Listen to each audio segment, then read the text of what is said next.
বিয়ের আগে ওনার মা বলতো আমার ছেলে একটা সুবরিতাই খায় না, আর এখন তো মদ গিলে ঘরে ঢোকে, তাও আবার বাংলা মদ। আরে খালি একটু বিয়ারই তো খেয়েছি নাকি।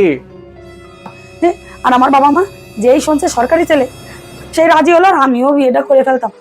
আমি কি জানি এ শালা মাতাল। আগে যদি জানতাম তাহলে বিয়েটাই করতাম না আমি।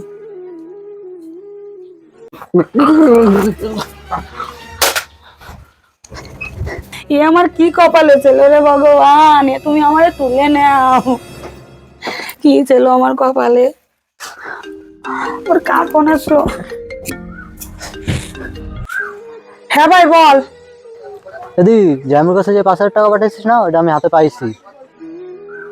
ও তাই, ঠিক আছে রাখ। तुमसे बना मेरा